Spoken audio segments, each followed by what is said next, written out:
ओए होए होए वाह जी वाह ਤਾਜ਼ਾ क्या बात है देखो ਕੱਚਾ ਮਕਾਨ ਉਹਨਾਂ ਦਾ ਇਹ ਦਾ ਦੁਬਾਰਾ ਬਣਾਇਆ ਇਹ ਜੇ ਵੀ ਕੰਧ ਹੋਈ ਕੱਚੀ ਹੋਈ ਲਓ ਜੀ ਕੀ ਬਾਤ ਹੈ ਇਹ ਦੇਖੋ ਜੀ ਉਹ ਹੀ ਕੱਚੀ ਕੰਧ ਤੇ ਇਹ ਝੂਨਾ ਉਦੋਂ ਦਾ ਜਾਂਦੇ ਨੇ ਹੋਇਆ ਤੇ ਇਹ ਦੇਖੋ ਜੀ ਜਿਹੜਾ ਨਾ ਹਲੇ ਮਕਾਨ ਤੁਹਾਨੂੰ ਬਾਹਰੋਂ ਵਹਾਲਨੇ ਆ ਥੋੜਾ ਜਿਹਾ ਆਹ ਸਟੀਰੀ ਵੀ ਉਹਨਾਂ ਦੀ ਹੁੰਦੀ ਪਈ ਇੱਥੇ ਮਕਾਨ ਹੁੰਦਾ ਸੀ ਇੱਥੇ ਵੀ ਕਮਰਾ ਮਕਾਨ ਹੁੰਦਾ ਸੀ ਤੇ ਇਹ ਅੱਛਾ ਉਦੋਂ ਦੇ ਦੀਵਾ ਆਹੋ ਇਹ ਉਹਨਾਂ ਦੇ ਵਕਤ ਦਾ ਨਹੀਂ ਲੇਕਿਨ ਇਹ ਬਣਿਆ ਬਾਹਰ ਉਹਨਾਂ ਦੀ ਜਗ੍ਹਾ ਇੱਥੇ ਬਣੀ ਸੀ ਵਾਹ ਜੀ ਇਹ ਦਰਵਾਜ਼ਾ ਟੁੱਟੀ ਨਾ ਦੁਆਰ ਤੇ ਉਹ ਵਿੱਚ ਬਣਾਇਆ ਸੀ ਉਹਨਾਂ ਨੇ ਬਹਿਣ ਖਲੋਣ ਵਾਲਾ ਸਿਸਟਮ ਠੀਕ ਹੈ ਬਾਬੇ ਹੋਰਾਂ ਦਾ ਵਾਹ ਜੀ ਵਾਹ ਤੇ ਇਹ ਜਨਾਬ ਇੱਥੇ ਕਮਰਾ ਸੀ ਇੱਕ ਇਹ ਕੋਠੜੀਆਂ ਪਿਛਲੀਆਂ ਤੇ ਇਹ ਜਿਹੜੀ ਨਾ 20 ਫੁੱਟ ਦੀ ਸ਼ਤੀਰੀ ਸੀ ਇਹਦੇ ਉੱਤੇ ਆਸ ਰੁਕਦੀ ਅੱਛਾ ਆਸ ਰੁਕਦੀ ਠੀਕ ਹੈ ਉਹ ਇਹਦੇ ਵੀ ਕੋਲਾ ਥੱਲੇ ਆਇਆ ਵੇ ਯਾਨੀ ਕਿ ਇੱਥੇ ਛਤੀਰੀ ਸੀ ਇਹਦੇ ਉੱਤੇ ਇਹ ਪਸਾਰ ਸੀ ਦਾ ਪਸਾਰ ਇਹਦੇ ਉੱਤੇ ਛਤੀਰੀ ਸੀ ਇਧਰ ਨੂੰ ਹਾਂ ਠੀਕ ਹੈ ਨਾ ਇਹ ਦੋ ਪਿੱਛੇ ਕੋਠੜੀਆਂ ਤੇ ਇਹ ਅੱਗੇ ਪਸਾਰ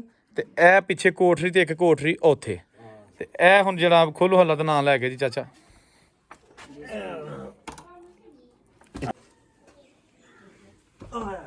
ਇਹ ਦੀ ਛੱਤ ਇਹ ਦੀਵਾਰ ਕੱਚੀ ਹੈ ਇਹ ਦੀਵਾਰ ਹੁਣ ਆ ਕੇ ਕੱਢੀ ਹੈ ਇਹ ਵੀ ਦੀਵਾਰ ਕੱਚੀ ਹੈ ਦੋੜ ਦੀ ਅੱਛਾ ਇਹ ਜਿਹੜਾ ਨਾ ਇਹ ਨਵੀਂ ਦੀਵਾਰ ਬਣ ਗਈ ਹਾਂਜੀ ਠੀਕ ਹੈ ਨਾ ਤੇ ਇਹ ਕੱਚੀ ਪੁਰਾਣੀ ਹਾਂਜੀ ਇਹ ਪੁਰਾਣੀ ਠੀਕ ਹੈ ਤੇ ਇਹ ਵੀ ਪੁਰਾਣੀ ਤੇ ਛੱਤ ਵੀ ਪੁਰਾਣੀ ਛੱਤ ਵੀ ਬੱਲ ਵੀ ਪੁਰਾਣੀ ਸਭ ਕੁਝ ਉਹਨਾਂ ਦਾ ਹੀ ਪਿਆ ਹੈ ਅੱਛਾ ਇਹ ਜਨਾਬ ਦੇਖੋ ਇਹ ਛਤੀਰ ਤੇ ਇਹ ਬਾਲੇ ਕੜੀਆਂ ਜੀ ਨੇ ਪਈਆਂ ਨੇ ਕਰੀਆਂ ਪਈਆਂ ਨੇ ਤੇ ਇਹ ਉਹੀ ਉਸ ਦੌਰ ਦੀਆਂ ਸਰਦਾਰ ਜੀ ਨੇ ਆਪਣੇ ਪਰਿਵਾਰ ਵਾਸਤੇ ਆਪਣੀਆਂ ਫੈਮਲੀਆਂ ਆਪਣੀਆਂ ਧੀਆਂ ਪੁੱਤਰਾਂ ਦੀਆਂ ਘਰ ਬਣਾਇਆ ਉਹਦੀਆਂ ਕੰਧਾਂ ਕੱਚੀਆਂ ਇਹ ਪਿੱਛੇ ਨਵੀਂ ਬਣ ਗਈ ਕਿਉਂਕਿ ਹੁਣ ਲੋਕੀ ਢਾਈ ਜਾ ਰਹੇ ਬੈਕ ਸਾਈਡ ਤੇ ਇਹ ਉਹੀ ਅਸਲ ਇਹ ਦੋ ਦੀਵਾਰ ਰੱਖਣ ਵਾਲਾ ਉਹਨਾਂ ਦਾ ਇਹ ਚਾਚਾ ਉਹ ਪੁਰਾਣਾ ਹੀ ਆਹ ਪੁਰਾਣਾ ਹੈ। ਲਓ ਜੀ ਇਹ ਵੇਖੋ ਅੰਦਰ ਰੋਸ਼ਨੀ ਦਾ ਦੀਵਾ ਰੱਖਣ ਵਾਸਤੇ ਇਹ ਬਣਿਆ ਮਿੱਟੀ ਦਾ ਹੀ ਠੀਕ ਹੈ ਨਾ ਤੇ ਇਹਨਾਂ ਨੇ ਜੀ ਢਾਇਆ ਨਹੀਂ ਕਿ ਬਜ਼ੁਰਗਾਂ ਪੁਰਾਣੇ ਦੀਆਂ ਯਾਦਾਂ ਨੇ ਤੇ ਇਹ ਵੇਖੋ ਤੁਸੀਂ ਇਹਨਾਂ ਨੇ ਅੱਜ ਵੀ ਜਿਹੜਾ ਨਾ ਉਹ ਅਸਲ ਹਾਲਤ 'ਚ ਜਿਹੜਾ ਨਾ ਇਹ ਰੱਖਿਆ ਤੇ ਇਹ ਦਰਵਾਜ਼ਾ ਤੁਸੀਂ ਦੇਖੋ ਸਾਦਾ ਜਿਹਾ ਇਹ ਦੀਵਾਰ ਦਾ ਛੱਤਾਂ ਤੇ ਇਹ ਸਰਦਲਾਂ ਵੇਖੋ ਦੀਵਾਰ ਦੀਆਂ ਇਹ ਡੜੀਆਂ ਮੋਟੀਆਂ ਇਹ ਏਡੀ ਮੋਟੀਆਂ ਦੇਖੋ ਵਾਹ ਜੀ ਵਾਹ ਕੀ ਬਾਤ ਹੈ ਲੋ ਜੀ ਦੋਸਤੋ ਇਹ ਘਰ ਕੱਚਾ ਬਣਿਆ ਯਾਨੀ ਉਸ ਦੌਰ ਦੇ ਵਿੱਚ ਕੱਚੇ ਘਰ ਹੁੰਦੇ ਸਨ ਤੇ ਅੱਜ ਵੀ ਅਗਰ ਕੱਚਾ ਮੌਜੂਦ ਹੈ ਤੇ ਇਹਦਾ ਮਤਲਬ ਹੈ ਕਿ ਕਿੰਨਾ ਕੁ ਮਜ਼ਬੂਤ ਹੋਏਗਾ ਜਿਹੜਾ ਬਗੈਰ ਇੱਟਾਂ ਤੋਂ ਮਕਾਨ ਅੱਜ ਤੋਂ ਪਤਾ ਨਹੀਂ ਕਿੰਨੇ ਨੂੰ ਸਾਲ ਹੋ ਗਏ ਨੇ ਕਿੰਨੇ ਵਰੇ ਹੋ ਗਏ ਨੇ 1947 ਦਾ ਉਹ ਅੱਜ ਵੀ ਮੌਜੂਦ ਹੈਗਾ ਠੀਕ ਹੈ ਨਾ ਇਹ ਘਰ ਵਾਲੇ ਦੀ ਵਾਹੀ ਖੱਟੇ ਵਾਲੇ ਖੂਹ ਤੇ ਹੁੰਦੀ ਸੀ ਜ਼ਮੀਨ ਖੱਟੇ ਵਾਲੇ ਖੂਹ ਤੇ ਸੀ ਇਹ ਜਿਨ੍ਹਾਂ ਦਾ ਘਰ ਹੈ ਉਹਨਾਂ ਦਾ ਖੱਟੇ ਵਾਲਾ ਖੂਹ ਸੀ ਹਾਂਜੀ ਖੱਟੇ ਵਾਲਾ ਹਾਂਜੀ ਨਹਿਰ ਦੇ ਲਾਗੇ ਇਹ ਛਤੀਰੀ ਜਿਹੜੀ ਹੈ ਨਾ ਹਾਂਜੀ ਇਹ ਉਹਨਾਂ ਦੇ ਹੱਥਾਂ ਦੀ ਪਈ ਹੈ ਜੇ ਤੱਕ ਨਹੀਂ ਲਾਈ ਮੈਂ ਵਾਹ ਜੀ ਕਣੀਆਂ ਕੁੜੀਆਂ ਬਾਰਿਸ਼ ਨਾਲ ਡਿੱਗ ਪਿਆ ਸੀ ਹੂੰ ਉਹ ਫਿਰ ਮੈਂ ਢਾਹ ਕੇ ਤੇ ਇਹਨੂੰ ਜਿਹੜਾ ਕਿ ਸਿੱਧਾ ਪੱਧਰਾ ਕਰ ਛੜਿਆ ਚਲੋ ਇੱਥੇ ਕੋਈ ਵਿਆਹ ਸ਼ਾਦੀ ਖੁਸ਼ੀ ਸਮੀ ਤੇ ਰੋਟੀ ਛੁੱਟੀ ਅਸੀਂ ਪਕਾਉਂਦੇ ਆ ਠੀਕ ਹੈ ਤੇ ਬਾਕੀ ਇਹਦੀ ਹਿਫਾਜ਼ਤ ਆ ਬੂਟੇ ਲਾਏ ਨੇ ਮਾਲਟਿਆਂ ਦੇ ਬੂਟੇ ਲਾਏ ਨੇ ਆ ਫੁੱਲਾਂ ਦਾ ਦੇ ਬੂਟੇ ਲਾਏ ਨੇ ਉਹ ਬੇਰੀ ਹੋ ਗਈ ਹੈ ਨਾਲ ਇੱਧਰ ਬਾਬੇ ਹੋਰਾਂ ਦੀ ਜਗ੍ਹਾ ਹੈ ਇਹ ਅਸੀਂ ਇੱਥੇ ਦੀਵਾ ਕੱਢਿਆ ਇਹ ਦੀਵਾਰ ਢੱਠ ਗਈ ਹੈ ਇਹਦੇ ਵਿੱਚ ਆਸਰਾ ਉਹਦਾ ਖੁੱਡਾ ਬਣਿਆ ਸੀ ਆਲਾ ਬਹਿਣ ਵਾਲਾ ਆ ਜੀ ਵੇਖੋ ਅੰਦਰ ਦੀਵੇ ਪਏ ਨੇ ਕੀ ਬਾਤ ਹੈ ਪਿੱਛੇ ਦੀਵਾਰ ਨਵੀਂ ਬਣਾਈ ਗਈ ਇਹ ਦੀਵਾਰ ਨਵੀਂ ਬਣਾਈ ਸੀ ਕੱਢਿਆ ਕੱਚੀ ਦੀਵਾਰ ਦੇ ਵਿੱਚ ਸੀ ਲੋ ਜੀ ਦੋਸਤੋ ਮੈਂ ਬੈਠਾ ਹਾਂ ਪਿੰਡ ਸੁਰੰਗੀਆਂ ਤੇ ਸਾਡੇ ਨਾਲ ਇੱਕ ਦੋਸਤ ਭਾਈ ਮੌਜੂਦ ਨੇ ਜਿਨ੍ਹਾਂ ਦੇ ਬਜ਼ੁਰਗ ਆਏ ਸਨ 1947 ਦੇ ਵਿੱਚ ਇੰਡੀਆ ਵਾਲੀ ਸਾਈਡ ਤੋਂ ਤੇ ਐਸ ਘਰ ਆ ਕੇ ਆਬਾਦ ਹੋਏ ਨੇ ਇਹਨਾਂ ਨੂੰ ਜਿਹੜਾ ਘਰ ਲਾਟ ਹੋਇਆ ਸੀ ਪੁਰਾਣਾ ਉਹ ਅੱਜ ਵੀ ਮੌਜੂਦ ਹੈ ਤੇ ਇਹਨਾਂ ਨਾਲ ਗੱਲਬਾਤ ਕਰਨੇ ਆ ਕੀ ਨਾਂ ਹੈ ਆਪਣਾ ਮੁਹੰਮਦ ਅਸ਼ਰਫ ਮੁਹੰਮਦ ਅਸ਼ਰਫ ਵਾਲਿਦ ਦਾ ਨਾਮ ਮੇਰਾ ਨਾਮ ਮੁਹੰਮਦ ਇਬਰਾਹੀਮ ਮੁਹੰਮਦ ਇਬਰਾਹਿਮ ਠੀਕ ਦਾਦੇ ਮੇਰੇ ਦਾ ਨਾਮ ਬਰਕਤੁੱਲਾ ਪਿੰਡ ਸੀ ਇਹਨਾਂ ਦਾ ਜ਼ਿਲ੍ਹਾ ਗੁਰਦਾਸਪੁਰ ਤਹਿਸੀਲ ਬਟਾਲਾ ਵਾਹ ਤੇ ਪਿੰਡ ਸੀ ਇਹਨਾਂ ਦਾ ਔਲਖ ਬੇਰੀ ਹੂੰ ਉੱਥੋਂ ਆਏ 47 ਵਿੱਚ ਜਿਹੜੇ ਨਾ ਆਏ ਨੇ ਇੱਥੇ ਆ ਕੇ ਤੇ ਫਿਰ ਇਹ ਮਕਾਨ ਦੇ ਵਿੱਚ ਅਸੀਂ ਆਏ ਆ ਭਾਵੇਂ ਨੇ ਇਹ ਦੱਸੋ ਕਿ ਤੁਹਾਡਾ ਇਹ ਦਿਲ ਨਹੀਂ ਕਰਦਾ ਢਾਣ ਤੇ ਕਿਉਂ ਬਸ ਯਾਰ ਦਿਲ ਨਹੀਂ ਕਰਦਾ ਚੰਗਾ ਲੱਗਦਾ ਵਾਹ ਜੀ ਵਾਹ ਯਾਦਾਂ ਨੇ ਯਾਦਾਂ ਢਾਹ ਕੇ ਕੀ ਕਰਾਂਗੇ ਹੋਰ ਛੱਤ ਲਾਂਗੇ ਫੇਰ ਕੀ ਮਜ਼ਾ ਆਉਣਾ ਉਹ ਛੱਤਿਆ ਨਾਲ ਉੱਥੇ ਰਹਿ ਰਹੇ ਆ ਕਮਰਾ ਨਾਲ ਛੱਤਿਆ ਬੈਠ ਕੇ ਛੱਤੀ ਹੈ ਇੱਥੇ ਚਲਾਣੀ ਹੁੰਦੀ ਸੀ ਨਾਲ ਕੱਚੀਆਂ ਪੌੜੀਆਂ ਹੁੰਦੀਆਂ ਹੁਣ ਗਲੀ ਵਾਲੇ ਇੱਥੇ ਨਲਕਾ ਹੁੰਦਾ ਸੀ ਉੱਪਰ ਕੋਨੇ ਦੇ ਉੱਤੇ ਤੇ ਉੱਥੇ ਪਹਿਲਾਂ ਮੈਨੂੰ ਦੱਸਦੇ ਆ ਜਿੱਥੇ ਮੋਟਰ ਲੱਗੀ ਉੱਥੇ ਖੂਹੀ ਹੁੰਦੀ ਸੀ ਅੱਛਾ ਇਸ ਘਰ 'ਚ ਕੋਈ ਹੁੰਦੀ ਸੀ ਖੂਹੀ ਹੁੰਦੀ ਸੀ ਇਸ ਘਰ ਦੇ ਵਿੱਚ ਲੇਕਿਨ ਤੁਹਾਡਾ ਕਹਿਣ ਦਾ ਮਕਸਦ ਹੈ ਕਿ ਪੱਕੇ ਵੀ ਹੁਣ ਛੱਤ ਲੈਣੇ ਇਹਦੇ ਨਾਲ ਬੈਕ ਸਾਈਡ ਤੇ ਚੁਬਾਰਾ ਹੁੰਦਾ ਸੀ ਬੜਾ ਵੱਡਾ ਅੱਛਾ ਬਹੁਤ ਵੱਡਾ ਚੁਬਾਰਾ ਸੀ ਉਹ ਬੰਦਾ ਇੱਥੇ ਜਿਹੜਾ ਰਹਿੰਦਾ ਸੀ ਬਲਕ ਸੀ, ਉਹ ਵੇਚ ਕੇ ਤੇ ਇਹਨੂੰ ਉਹਦੇ ਵਿੱਚੋਂ ਮਾਲ ਵੀ ਨਿਕਲਿਆ ਸੀ, ਪੌੜੀਆਂ ਦੇ ਵਿੱਚੋਂ ਪੈਸੇ ਸੋਨਾ ਸੋਨਾ ਨਿਕਲਿਆ ਸੀ, ਵਿੱਚ ਖੂਹੀ ਵੀ ਹੁੰਦੀ ਸੀ ਮਕਾਨ ਦੇ ਪੌੜੀਆਂ ਦੇ ਨਾਲ। ਇਹ ਮੈਨੂੰ ਪਤਾ ਨਹੀਂ ਕਿਹੜੇ ਬੰਦੇ ਦਾ ਸੀ, ਤੇ ਉਹ ਫਿਰ ਜਦੋਂ ਉਹਨੂੰ ਮਾਲ ਮਿਲਿਆ ਸੀ ਨਾ ਤੇ ਉਹ ਫਿਰ ਇਹਨੂੰ ਢਾਹ ਕੇ ਤੇ ਵੇਚ ਗਏ, ਉਹਨਾਂ ਜੜਾ ਤੱਕ ਰਿਪੋਰਟ ਛੜਿਆ ਸੀ। ਇਹ ਚੁਬਾਰਾ ਸੀ ਇਹਦੇ ਪਿੱਛੇ, ਸਦਾਵਾ ਸਿੰਘ ਦੇ ਮਕਾਨ ਦੇ ਨਾਲ ਪਹਾੜ ਸਾਹਿਬ ਦੀ ਜਿਹੜੀ ਦੀਵਾਰ ਹੈ ਉਹਦੇ ਨਾਲ ਵੱਡਾ ਵੱਡਾ ਚੁਬਾਰਾ ਸੀ। ਅੱਛਾ ਇਹ ਸਿੱਖਾਂ ਵਾਲੀ ਗਲੀ ਦਾ ਇਹਦਾ ਦਰਵਾਜ਼ਾ ਸੀ, ਉਹ ਜਿਹੜੀ ਸਿੱਖਾਂ ਵਾਲੀ ਗਲੀ ਹੈ ਨਾ, ਆਹੋ। ਉਹ ਸਿੱਖਾਂ ਵਾਲੀ ਗਲੀ ਦਾ ਇਹ ਪਾਸੇ ਦਾ ਦਰਵਾਜ਼ਾ ਸੀ। ਠੀਕ ਹੋ ਗਿਆ। ਤੇ ਇਸ ਘਰ ਨਾਲ ਤੁਹਾਨੂੰ ਪੱਕੇ ਨਾਲ ਜ਼ਿਆਦਾ ਮੁਹੱਬਤ ਕਿਹਦੇ ਨਾਲ ਜ਼ਿਆਦਾ ਮੁਹੱਬਤ? ਇੱਥੇ ਯਾਰ ਮੈਂ ਨਾ ਇੰਨਾ ਕੁ ਸਕੂਨ ਹੁੰਦਾ ਹੈ, ਗਰਮੀਆਂ ਸਰਦੀਆਂ ਪਰਵਾਹੀ ਨਹੀਂ ਯਾਰ, ਕਿਤੇ ਕੋਈ ਸਰਦੀ ਲੱਗ ਜਾਏ ਜਾਂ ਗਰਮੀ ਲੱਗ ਜਾਏ। ਤੇ ਚੋਂਦਾ ਤਾਂ ਨਹੀਂ ਸੀ? ਨਾ ਅਜੇ ਤੱਕ ਫੁੱਟ ਫੁੱਟ 2-2 ਫੁੱਟ ਮਿੱਟੀ ਇਹਨਾਂ ਦੇ ਉੱਤੇ, ਇਹ ਉਹ ਹੀ ਮਿੱਟੀ ਛੱਤਾਂ ਉਹ ਹੀ ਨੇ, ਨਾ ਕਦੇ ਲਿਪੇ ਨਾ ਮਿੱਟੀ ਉਹ ਹੀ ਇਹਦੇ ਉੱਤੇ ਪਈ। ਇਹਦਾ ਮੈਂ ਤੁਹਾਨੂੰ ਪੂਰੀ ਮੁਹੱਬਤ ਹੈ ਘਰ ਨਾਲ। ਹਾਂਜੀ ਆ ਕਦੇ ਛੱਤ ਲਿਪਿਆ ਹੀ ਨਹੀਂ, ਉਹ ਹੀ ਪਹਿਲੇ ਉਹਨਾਂ ਵਕਤਾਂ ਦੀ ਮਿੱਟੀ ਹੈ ਜਿਹੜੀ ਇਹਦੇ ਉੱਤੇ ਨੇ, ਕਦੇ ਚੋਇਆ ਹੀ ਨਹੀਂ ਕਿਸੇ ਪਾਸੇ। ਤੇ ਇਹਨੂੰ ਬਾਰੀ ਕੋਈ ਨਹੀਂ ਹਨੇਰਾ ਨਹੀਂ ਹੁੰਦਾ ਨਾ ਕੋਈ ਵੀ ਨਾ ਪਸਾਰ ਹੁੰਦਾ ਸੀ, ਉਹ ਕੋਠਰੀ ਹੁੰਦੀ ਸੀ। ਤੇ ਇੱਥੇ ਜਨਾਬ ਮੰਜੀਆਂ ਡੱਠੀਆਂ ਹੁੰਦੀਆਂ ਹਨ, ਇੱਥੇ ਪੇਟੀਆਂ ਹੁੰਦੀਆਂ ਹਨ ਉਹਨਾਂ ਦੀ? ਸਾਡੀਆਂ। ਅੱਛਾ, ਉਹਨਾਂ ਦਾ ਸਮਾਨ ਕੋਈ ਨਹੀਂ ਵਿੱਚ ਨਹੀਂ, ਲਾਇਆ? ਉਹਨਾਂ ਦਾ ਕੋਈ ਸ਼ੈ ਨਹੀਂ ਇੱਥੇ। ਉਹ ਜਿਹੜੀ ਹੈ ਉੱਥੇ ਉਹ ਜਿਹੜੀ ਹੈ ਉੱਥੇ ਬਾਬਾ ਕੋਈ ਸ਼ੈ ਨਹੀਂ ਪਾਉਣ ਦਿੰਦਾ, ਕੋਈ ਤੂੜੀ ਪੱਠਾ ਨਹੀਂ ਉੱਥੇ ਪਾਉਣ ਦਿੱਤਾ, ਨਾ ਕਦੇ ਡੰਗਰ ਇੱਥੇ ਬੱਧੇ ਨੇ, ਕੋਈ ਗੱਲ ਨਹੀਂ। ਬਸ ਇਸ ਤਰ੍ਹਾਂ ਹੀ ਰਹਿਸ਼ੀ ਐਸੀ ਸਾਫ ਸੁਥਰੇ। ਇਹ ਵੀ ਪੋਚੇ ਫਿਰੇ ਹੁੰਦੇ ਆ ਤਾਂ ਹੁਣ ਤੇ ਕਾਲੀ ਆ ਠੱਠਾ ਨਾ, ਤਾਂ ਕਰਕੇ ਜਿਸ ਤਰ੍ਹਾਂ ਉਹ ਅੰਦਰ ਨਹੀਂ ਪੋਚਾ, ਉਹ ਪੋਚਾ ਉਹਨਾਂ ਦੇ ਫਿਰਿਆ। ਠੀਕ, ਉਹਨਾਂ ਦੇ ਹੱਥਾਂ ਦੇ ਉਹਨਾਂ ਦੇ ਹੱਥਾਂ ਦੇ ਫਿਰਿਆ ਹੋਇਆ। ਆਹ ਤੇ ਇੱਥੇ ਆਲੇ ਹੁੰਦੇ ਹੁਣ, ਇੱਥੇ ਕਰਕੇ ਆਲਾ ਸੀ ਇੱਕ ਉੱਪਰ ਆਲਾ ਸੀ। ਅੱਛਾ, ਆਲਾ ਰੱਖੇ ਹੁੰਦੇ ਆ ਨਾ ਕੋਈ। ਆਹ ਵਾਲੇ ਰੱਖੇ ਨਾ ਆਲੇ ਉਹ ਆਇਆ ਸੀ, ਸਭ ਕੁਝ ਹੀ ਆਇਆ ਸੀ। ਦਿਲ ਤੇ ਕਰਦਾ ਉਹ ਪਿੰਡ ਵੇਖਣ ਤੇ। ਤੇ ਮੇਰਾ ਵਾਲਦ ਤੇ ਆਂਦਾ ਸੀ ਕੋਟ ਕੇ ਤੁਰ ਜਾਂਦਾ ਉੱਥੇ।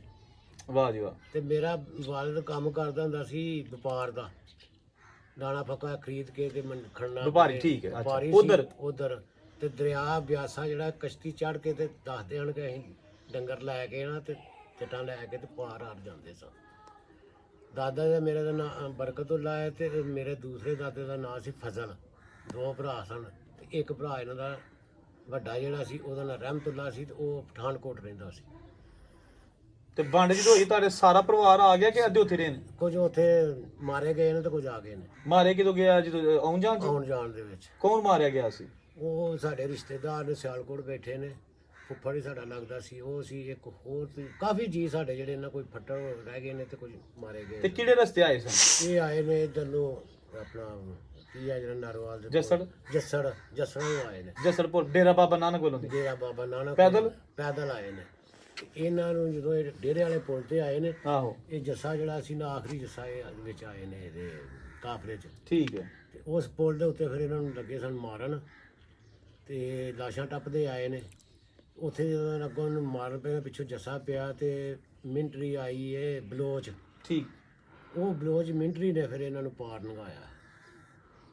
ਅੱਛਾ, ਚਲੋ ਤੁਹਾਂ ਤੇ ਆਪਣਾ ਪਿੰਡ ਨਹੀਂ ਆਹ ਵੇਖਿਆ? ਸੁਣਿਆ ਨਾ, ਸਾਨੂੰ ਤਾਂ ਦੱਸਦੇ ਦੱਸਦੇ ਨੇ। ਨਹੀਂ, ਤੁਸੀਂ ਤੇ ਨਹੀਂ ਪਿੰਡ ਵੇਖਿਆ, ਲੇਕਿਨ ਦਿਲ ਤੁਹਾਡਾ ਕਰਦਾ ਵੇਖੇ ਦੱਬੇ ਦਾ ਪਿੰਡ। ਬਿਲਕੁਲ ਸਾਡਾ ਅੱਜ ਵੀ ਕਰਦਾ, ਫਿਰ ਸਾਨੂੰ ਅੱਜ ਵੀ ਮੌਕਾ ਲੱਗਿਆ, ਅਸੀਂ ਅੱਜ ਵੀ ਜਾ ਕੇ ਉਹਦਾ ਕਿਸੇ ਨੂੰ ਚਾਚਾ ਬਾਬਾ ਕਹਿ ਕੇ ਪੁੱਛ ਹੀ ਲੈਣਾ। ਵਾਹ ਜੀ ਵਾਹ। ਤੇ ਕੋਈ ਦੱਸਦੇ ਨਾ ਅੱਬਾ ਬਿਉਰੀ ਕਿ ਸਾਡਾ ਕਿਹੜਾ ਯਾਰ ਉਹਦੇ ਸਿੱਖ ਸਰਦਾਰ ਹੁੰਦਾ ਸੀ? ਨਾਮ ਸਿੰਘ। ਵਾਹ। ਨਾਮ ਸਿੰਘ। ਉਹਦੀਆਂ ਭੈਣਾਂ ਦਾ ਵੀ ਨਾਂ ਲੈਂਦੇ ਨੇ, ਸੰਤੋ ਤੇ ਬੰਤੋ ਤੇ ਰੇਕੀ ਜਾਂਦੇ ਤੇ ਸਾਡੇ ਕੋਲੋਂ ਖਾਣ ਪੀਣ ਹੁੰਦਾ ਸੀ ਉਹਨਾਂ ਨੂੰ। ਵਾਹ ਜੀ ਵਾਹ, ਸਹੀ ਹੋ ਗਿਆ।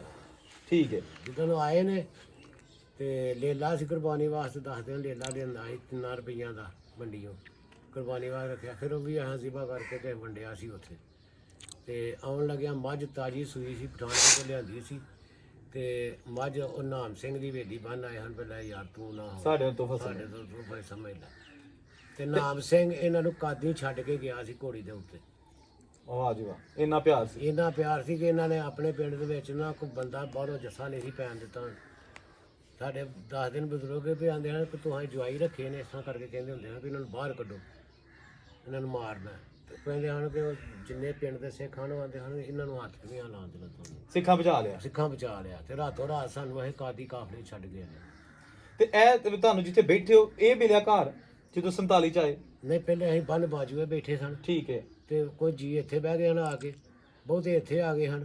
ਤੇ ਫਿਰ ਉੱਥੋਂ ਲਿਆ ਕੇ ਮੇਰੇ ਵਾਲ ਤੋਂ ਉੱਥੋਂ ਲੈ ਆਂਦਾ ਸੀ। ਠੀਕ ਹੈ ਇੱਕ ਥਾਂ ਇਕੱਠੇ ਹੋਈਏ। ਤੇ ਇਹ ਫਿਰ ਘਰ ਮਿਲੇ ਤੁਹਾਨੂੰ? ਇਹ ਘਰ ਮਿਲੇ। ਤੇ ਇੱਥੇ ਰਹੇ ਵੀ ਹੋ ਤੁਸੀਂ? ਇੱਥੇ ਰਹਿ ਰਹੇ ਅਸੀਂ ਉਦੋਂ। ਨਹੀਂ ਇਹਦੇ ਵਿੱਚ ਵੀ ਉਹਦੇ ਕਮਰੇ 'ਚ ਉਦੋਂ ਸਹੀ ਸੀ? ਹਾਂ ਬਿਲਕੁਲ, ਇਹਦੇ ਰਹਿਸ਼ ਸੀ ਸਾਡੀ ਇਹਦੇ ਵਿੱਚ। ਵਾਹ ਜੀ ਵਾਹ। ਇਹਦੇ ਵਿੱਚ ਰਹਿਸ਼ ਸੀ, ਇਹਦੇ ਵਿੱਚ ਚਾਚਾ ਮੇਰਾ ਸੀ, ਇੱਧਰ ਅਸੀਂ ਸਾਂ। ਅੱਛਾ ਤੇ ਚਾਚੇ ਨੇ ਫਿਰ ਗੁਜਰਾਲੇ ਚਲਾ ਗਿਆ, ਇਹ ਫਿਰ ਚਾਚੇ ਕੋਲੋਂ ਮੈਂ ਲੈ ਲਿਆ ਸੀ। ਠੀਕ ਹੈ। ਬਿਲਕੁਲ ਰਹਿਸ਼ ਸੀ, ਇੱਥੇ ਅਸੀਂ ਰਹਿ ਰਹੇ ਹਾਂ, ਸਭ ਬੜਾ ਚਿਰ ਰਹਿ ਰਹੇ ਹਾਂ ਹੁਣ। ਤੇ ਉਹਦੀ ਯਾਦ ਤੇ ਹੁੰਦਾ ਨਾ ਕਿ ਲੋਕਾਂ ਕਿੰਨਾ ਬਣਾਏ, ਕੌਣ ਰਹਿ ਰਿਹਾ, ਅੱਲਾ ਦੀ ਕੁਦਰਤ ਹੈ। ਤੁਹਾਡਿਆਂ 'ਚ ਕੋਈ ਰਹਿ ਰਿਹਾ ਉੱਥੇ? ਕੋਈ ਰਹਿ ਰਿਹਾ ਇਸੇ ਤਰ੍ਹਾਂ ਹੀ ਛੱਡ ਕੇ ਸਭ ਕੁਝ ਤੁਰ ਆਏ, ਜਾਣੇ ਲੈ ਕੇ ਆਏ ਸਾਨੂੰ। ਤੇ ਕੌਣ ਕੌਣ ਆਏ ਸੀ ਤੁਹਾਡੇ ਜੱਥੇ 'ਚ? ਤੁਹਾਡੇ ਵਾਲਦ ਸਾਹਿਬ ਸਨ, ਉਹਨਾਂ ਦੇ ਭਰਾ ਸਨ? ਵਾਲਾ ਸਾਣਾ ਮੇਰਾ ਦਾਦਾ ਇੱਕ ਆਇਆ, ਦਾਦੇ ਮੇਰੇ ਦੋਵੇਂ ਪਹਿਲੋਂ ਆ ਗਏ ਸਨ ਨਾ, ਕੁਝ ਪਹਿਲੋਂ ਆ ਗਏ ਸਨ, ਕੋਈ ਆਖਰੀ ਮੇਰਾ ਵਾਲਦ ਆਇਆ ਠੀਕ ਹੈ। ਉਸ ਕਾਫਲੇ ਦੇ ਵਿੱਚ। ਸਹੀ ਹੈ। ਵਾਲਦਾ ਤਾਂ ਹਯਾਤ ਸਨ? ਹਾਂਜੀ, ਮਾਮਾ ਆਏ, ਮਾਮੇ ਮੇਰੇ ਆਏ ਨੇ, ਤੇ ਆਪਣਾ ਕਾਫੀ ਜੀ ਆਏ ਨੇ ਸਾਡੇ, ਜਿੰਨੇ ਟੋਟਲੀ ਜੀ ਆ ਗਏ ਨੇ। ਕੁਝ ਜੀ ਉੱਥੇ ਰਸਤੇ ਦੇ ਵਿੱਚ ਨਾ, ਉੱਥੇ ਆਪਣਾ ਪਿੰਡ ਦੇ ਵਿੱਚ ਹੀ ਉੱਥੇ ਜਦੋਂ ਲੱਗੇ ਨੇ ਲੰਘਣ ਤੇ ਗਲੀ ਦੇ ਉੱਤੋਂ ਦੀ ਫਟਾ ਪਾ ਕੇ ਤੇ ਮਸਜਿਦ ਚ ਉਤਰਨ ਲੱਗੇ ਹਨ, ਤੇ ਥੱਲੇ ਸਿੱਖਾਂ ਨੇ ਫਿਰ ਗੋਲੀ ਮਾਰੀ ਸੀ। ਓਏ ਹੋਏ, ਅੱਛਾ। ਫੁੱਫੜ ਮੇਰਾ ਗੋਲੀ ਨਾਲ ਮਾਰ ਗਏ, ਤੇ ਵਾਲਦ ਮੇਰਾ ਬਨੇਰੇ ਨਾਲ ਲੰਮਾ ਪੈ ਗਿਆ ਸੀ। ਆਂਦਾ ਸੀ ਮੇਰੇ ਉੱਤੋਂ ਦੀ 5 ਗੋਲੀਆਂ ਲੰਘੀਆਂ ਨੇ, ਤੇ ਬਨੇਰਾ ਸੀ, ਤੇ ਬਨੇਰੇ ਦੇ ਨਾਲ ਲੰਮਾ ਪੈ ਗਿਆ। ਠੀਕ ਹੈ। ਫਿਰ ਜਦੋਂ ਗੋਲੀ ਬੰਦ ਹੋਈ ਹੈ ਫਿਰ ਫਿਰ ਉਹਨੂੰ ਫੱਟੇ ਦੇ ਉੱਤੇ ਲਾਇਆ ਥੱਲੇ, ਤੇ ਫਿਰ ਉਹਨੂੰ ਮਸਜਿਦ ਦੇ ਵਿੱਚ ਦਫਨਾ ਕੇ ਆਏ। ਅੱਛਾ ਅੱਛਾ ਅੱਛਾ, ਸਹੀ ਹੈ, ਬਿਲਕੁਲ ਸਹੀ ਹੈ। ਤੇ ਇਹ ਜਦੋਂ ਤੁਸੀਂ ਹੋਸ਼ ਸੰਭਾਲੀ ਹੈ ਤੇ ਉਦੋਂ ਮਕਾਨ ਬਿਲਕੁਲ ਸਹੀ ਸੀ? ਯਾਰ ਅਸੀਂ ਜੰਮੇ ਹੀ ਪਲੇ ਇਹਨਾਂ ਮਕਾਨਾਂ ਦੇ ਵਿੱਚ। ਵਾਹ ਜੀ ਵਾਹ। ਅਜੇ ਵੀ ਆ ਮੌਜੂਦ ਹੈ, ਪਰਲੇ ਪਾਸੇ ਵੇਖ ਲੈ ਦੀਵਾਰ ਬਿਲਕੁਲ ਮੌਜੂਦ ਹੈ। ਇਹ ਨਹੀਂ ਬਣਾਈ ਢਾਈ, ਬਾਕੀਆਂ ਪਰਲੀਆਂ ਢਾਹ ਛੜੀਆਂ। ਸਹੀ ਹੈ, ਸਹੀ ਹੈ। ਤੇ ਇਹ ਜਨਾਬ ਤੁਹਾਡਾ ਸ਼ਾਹਕਾਰ ਜਿਹੜਾ, ਇਹ ਕਿਹੜੇ ਸਰਦਾਰ ਦਾ ਸੀ? ਸਦਾਵਾ ਸਿੰਘ, ਸਦਾਵਾ ਸਿੰਘ। ਤੇ ਉਹਨਾਂ ਦਾ ਖੂਹ ਦਾ ਨਾਂ ਕੀ ਸੀ? ਖੱਟੇ ਵਾਲਾ। ਖੱਟੇ ਵਾਲਾ ਖੂਹ। ਉਹ ਵੀ ਇੱਥੇ ਇੱਕ ਪੁਰਾਣਾ ਬਾਬਾ ਸੀ, ਤੇ ਉਹਨੇ ਮੈਨੂੰ ਦੱਸਿਆ ਸੀ। ਹਾਂ, ਉਹਨਾਂ ਨੂੰ ਪਤਾ ਹੁੰਦਾ। ਇੱਥੋਂ ਦਾ ਨਸਾਰੀ ਸੀ ਉਹ, ਉਹਨੇ ਦੱਸਿਆ ਸੀ। ਸਰਦਾਰ ਸਦਾਵਾ ਸਿੰਘ। ਤੇ ਹੋਰ ਨਹੀਂ ਨਾਂ ਲੈ ਉਹਨਾਂ ਦੇ ਕਿਸੇ ਪਰਿਵਾਰ ਦਾ? ਬਥੇਰਾ ਲੈਂਦੇ ਹਨ, ਆਂਦੇ ਹਨ ਇਹ ਜਿਹੜਾ ਘਰ ਸੀ ਨਾ, ਉਹ ਅੱਡਾ ਦੇ ਨਾਲ ਹੀ ਬੀਬੀ ਵੀ ਸੀ ਇਸ ਘਰ ਦੇ ਵਿੱਚ। ਉਹ ਕੌਣ ਸੀ? ਸਿੱਖਾਂ ਦੀ ਹੋਈ। ਅੱਛਾ। ਹਾਂ, ਤੇ ਉਹ ਹੈ ਬੜੇ ਚੰਗੇ ਜੀ ਹਨ ਇੱਥੇ। ਠੀਕ ਹੈ। ਉਹ ਬਾਬਾ ਜਮਾਤ ਅਲੀ ਸੀ। ਲੋ ਜੀ ਦੋਸਤੋ, ਇਹ ਤੁਸੀਂ ਦੇਖਿਆ ਕਿ ਪੁਰਾਣਾ ਕੱਚਾ ਮਕਾਨ, ਤੇ ਸਾਡੇ ਦੋਸਤ ਦੀ ਭਾਈ ਦੀਆਂ ਤੁਸੀਂ ਗੱਲਾਂ ਵੀ ਸੁਣੀਆਂ। ਉਹਨਾਂ ਕਿਹਾ ਜੀ ਅਸੀਂ ਪੱਕੇ ਵੀ ਬਣਾ ਚੁੱਕੇ ਹਾਂ, ਲੇਕਿਨ ਇਹ ਮਕਾਨ ਨਾਲ, ਇਸ ਕਮਰੇ ਨਾਲ ਇੰਨੀ ਕੁ ਮੁਹੱਬਤ ਹੈ ਕਿ ਢਾਣ ਤੇ ਦਿਲ ਨਹੀਂ ਕਰਦਾ, ਤੇ ਨਾ ਹੀ ਢਾਣਾ ਹੈ, ਤੇ ਇਹ ਜਿੱਦੀ ਦੇਰ ਤੱਕ ਹੈ ਇੱਥੇ ਹੀ ਰਹੇਗਾ। ਐਸੀ ਅੱਜ ਦੀ ਵੀਡੀਓ। ਔਰੰਗਜ਼ੇਬ ਨੂੰ ਇਜਾਜ਼ਤ ਦਿਓ। ਰੱਬ ਰੱਖਾ।